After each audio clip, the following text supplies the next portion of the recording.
Баршаңызға ассалаумағалейкум. Сіздермен бірге қазақ тіліндегі спорт және YouTube арна ERA-X. Видео ұнаса, видеоға лайк басып, арнаға тіркеліп қойыңыздар. Жеңіліп көрмеген қазақстандық боксшы Садриддин Ахмедов титулдық жекпе-жек өткізеді. Садриддин Ахмедов қаңтар айында Мексикада өтетін бокс кешінде шаршы алаңға шығып, Нидерланд спортшысы Стивен Даньомен бірінші орта салмақтағы WBA континентал титулы үшін жұдырықтасады. Еске салайық, Ахмедов WBC тұжырымы бойынша жастар арасындағы әлем чемпионы және ересектер арасындағы Азия чемпионы.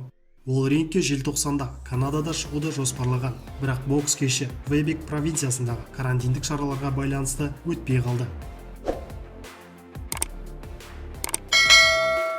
Golden Boy промоутерлік компаниясының басшысы Эрик Гомес қазақстандық боксшы Геннадий Головкинге мексикалық бокс жұлдызы Хайме Мунгуямен жекпе-жек өткізуді ұсынды.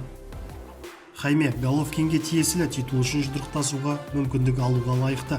Бұл қазіргі таңда орта салмақта ұйымдастыруға болатын ең қызықты жекпе-жек.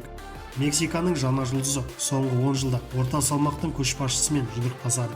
Жекпе-жек Cinco de Mayoға арналғандай. Егер бұл жекпе-жекті өткізе алсақ, 2021 жылдың ең ауқымды айқасы болмақ, дейді Гомес.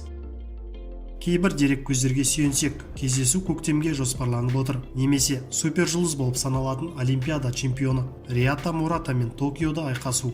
Головкин осы екі жекпе-жектің фавориті болмақ. Сарапшылар қазақстандық Геннадий Головкиннің бойынан Джонатан Бэнкспен жаттыға бастағаннан кейін жақсы жаққа өзгерістер барын байқаған.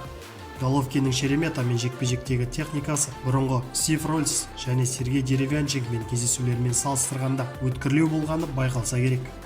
Ал қорғанысымен соққы жасауы кейінгі жылдардағы ең айқынырағы. Үшінші лагер бапкер мен боксшы үшін бір-біріне үйренісіп, өнімді жұмыс жағынан сәтті өткен сияқты дейді. Еске салайық, 19 желтоқсан күні Головкин Шереметаны жеңді. Жекпе-жек барысында Головкин қарсыласын 4 мәрте нокдаунға жіберді. 7-ші раундтан кейін Камильдің командасы шайқасты жалғастырудан бас тартты. Головкин бұл жекпе-жекте $7 миллион тапқан. Ал бір күннен кейін Колум Смитті жеңген Головкиннің бітіспес қарсыласы Сауль Канело Альварес $20 миллион гонорар алды.